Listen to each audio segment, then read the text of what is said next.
નમસ્કાર મિત્રો, આજે મને બહુ જ ખુશી થાય છે કે જે થિયેટરમાં આવ્યું હતું ને એ હવે ઘરે ઘરે પહોંચશે. તો શું છે તો ચલો જાણીએ વિડીયોની અંદર. વિડીયોની અંત સુધી જરૂર જો વિડીયો પસંદ આવે ને તો લાઈક ની ચેનલને સબસ્ક્રાઇબ કરવાનું ભૂલતા નહીં. તો ખાસ કરીને લાલો શ્રી કૃષ્ણ સદા સહાય તે 120 કરોડનું કલેક્શન કરીને હવે ઘરે ઘરે આવી રહ્યું છે ને આવી ગયું છે. એ જોયા પછી મારો અનુભવ તમારી સાથે શેર કરવાનો છું. તો વિડીયોને ખાસ કરીને લાઈક અને ચેનલને સબસ્ક્રાઇબ કરી લેજો. ખાસ કરીને આની અંદર કાસ્ટની વાત કરીએ તો કરણ જોશી, રેવા રસ, બૃહદ ગોસ્વામી અને મિસ્ટી કડેચા જોવા મળે છે. ને ખાસ કરીને અંકિત સખિયા દ્વારા ડિરેક્શન કરેલું છે ફિલ્મને. અને ફિલ્મે છે ને વર્લ્ડ વાઇડ જોવા જઈએ તો 120 કરોડ પ્લસનું કલેક્શન કર્યું છે. અને આ ફિલ્મ છે ને સોની લીવની અંદર તમને હિન્દીમાં પણ મળી જશે ને ગુજરાતીમાં પણ મળી જશે. તો હું તો એવું તમને જરૂર કહીશ કે આ ફિલ્મ છે ને તમે તમારા દરેક પરિવાર સાથે ટીવીમાં લગાવીને, એલસીડી હોય તો એલસીડીમાં લગાવીને, લેપટોપ હોય તો લેપટોપની અંદર, મોબાઈલમાં હોય તો મોબાઈલમાં તમે આ એપ્લિકેશન ડાઉનલોડ કરીને જોઈ શકો છો. એનો અનુભવ તમને જોરદાર રહેવાનો છે. ખાસ કરીને આ ફિલ્મે છે ને ગુજરાતનું નામ રોશન કર્યું છે. સાથે સાથે આનો હવે પાર્ટ 2 પણ આવી શકે છે એવી સંભાવનાઓ લાગી રહી છે. કારણ કે ફિલ્મની અંદર ઓટીટીમાં આવ્યા પછી જે જોવા મળે છે ને એની અંદર જે કહેવાય કે જે વસ્તુ દેખાડી છે ને જબરજસ્ત બતાવી છે ને એમને અંકિત સખિયાએ એ પણ કહ્યું છે કે જો થોડાક ટાઈમની અંદર એનો પાર્ટ 2 પણ આવી શકે છે. ખાસ આના વિશે આપનું શું કહેવું છે ને એ કમેન્ટની અંદર કહેતા જજો. બાકી એક જ વસ્તુ કહીશ કે તમે બધા પહેલા તો આ ફટાફટ જઈને ફિલ્મ જોઈ લો અને લાલોના દર્શન કરી લો. કારણ કે આ અનુભવ છે ને તમે જિંદગીભર નથી ભૂલવાના. એ ટાઈપની આ ફિલ્મ બનાવી છે.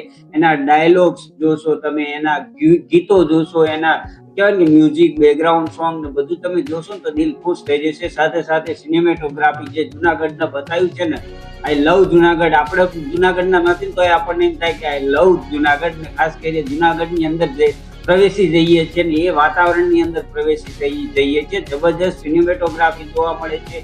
અને ઓલ ઓવર જોવા જઈએ ને ફિલ્મની અંદર જે આપણે થિયેટરમાં અનુભવ નતો કર્યો ને એ હું ખાસ કરીને કહીશ કે મેં આજે અનુભવ કર્યો છે. એની પાછળના કારણો કહીશ ને તો આની અંદર બહુ બધી ડિટેલ જ્યારે ફિલ્મ થિયેટરમાં આવી હતી ને ત્યારે આપણે બધું કહેવાય કે રિવ્યુઅરનું શું કામ હોય છે કે એ બધું જ જોવાનું. મતલબ બધાની એક્ટિંગ કેવી છે, સિનેમેટોગ્રાફી કેવી છે, બેકગ્રાઉન્ડ મ્યુઝિક સારું કેવું છે, માઇનસ પોઈન્ટ, પ્લસ પોઈન્ટ. જ્યારે ઓટીટીની અંદર આવ્યા પછી મારે છે ને મેં બહુ બધું નોટિસ કર્યું. જેમાં તમે જોઈ શકો છો કે દૂરબીનથી જે બીડી સળગાવવાનો જે સીન છે એ પણ જબરજસ્ત અને કહેવાય ને કે જબરજસ્ત લખેલો છે. સાથે સાથે જે પેલું વરસાદ પડે છે ત્યારે જે વાહડો લઈને એની પાણીનું ડ્રમ ભરવું, જબરજસ્ત ડિટેલો જોવા મળે છે. સાથે સાથે તમે જુઓ કે એની અંદર જે રેવા રસ છે જે બાઇક સેલ કર્યું હતું શ્રી કૃષ્ણને, એની જે ડિટેલ છે મતલબ કહેવાય ને કે જબરજસ્ત. ટોટલી જોવા જઈએ ને બહુ બધી ડિટેલ આની અંદર બતાવી છે ને જે જબરજસ્ત અને જોવાલાયક છે. દરેકે ખાસ કરીને જોવું જોઈએ. ને ખાસ કરીને આપણે છે ને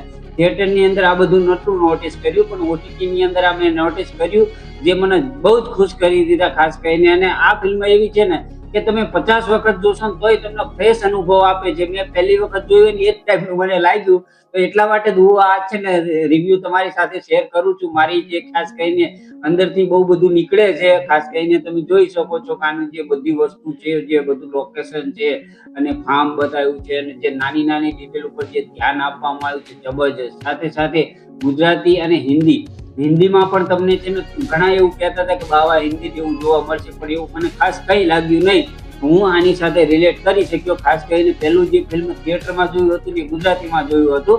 પણ આ ફિલ્મ છે ને મેં હિન્દીમાં એટલા માટે જોયું કે ગુજરાતીનો અનુભવ તો આપણે લીધેલો જ છે અને ખાસ કરીને હિન્દીનો અનુભવ પણ મેં લીધો. જબરજસ્ત બતાવ્યું છે. જબરજસ્ત સોંગ કહેવાય કે હિન્દીમાં ડબ કર્યા છે અને જે ડબિંગ છે એની અંદર પણ તમને ક્યાંક ક્યાંક ગુજરાતી લહેકો જોવા મળે છે, ગુજરાતી શબ્દો પણ જોવા મળે છે.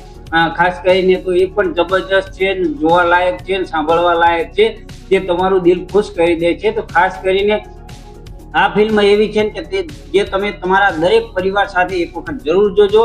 અને ખાસ કરીને તમને ટાઈમ હોય ને તો આ બધા તમારા મિત્રો જોડે પણ કહેવાય ને કે આ ફિલ્મને શેર કરજો.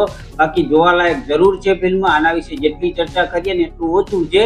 મને એવું લાગ્યું ખાસ કરીને મારો પહેલો ફિલ્મનો રિવ્યુ હતો ને એ લાલોનો જ હતો. અને કહેવાય ને કે અત્યારે હું જ્યારે આનાથી શરૂઆત કરી છે ને ત્યારે મને પણ એક રસ્તો આપ્યો છે ભગવાને, શ્રી કૃષ્ણએ, તો એ રસ્તો આગળ આપણે વધારવાના છીએ. એના માટે બધાની જરૂર છે, ખાસ તો તમારા બધાની, કે મારી ચેનલને સબસ્ક્રાઇબ કરી દો. જ્યારે પણ વિડીયો આવે તો એને લાઈક કરવાનું ભૂલતા નહીં, હાઈપ કરવાનું ભૂલતા નહીં. કેમ કે આપ જે હાઈપ અને લાઈક કરશું તો જે આગળ સુધી બીજા સુધી પહોંચાડશે, એવું મેં ઘણા ટાઈમથી નોટિસ કર્યું છે. તો ખાસ કરીને વિડીયોને લાઈક કરી દેજો, ચેનલને સબસ્ક્રાઇબ કરી દેજો. બાકી તમારો શું અનુભવ રહ્યો એ આની અંદર કમેન્ટની અંદર કહેતા દેજો. બાકી વિડીયો પસંદ આવ્યો હોય તો લાઈક અને ચેનલને સબસ્ક્રાઇબ કરવાનું ભૂલતા નહીં. તો મળીએ છીએ આવતા વિડીયોની અંદર. ત્યાં સુધી બધાને જય શ્રી કૃષ્ણ અને જય માતાજી ને જય દ્વારકાધીશ.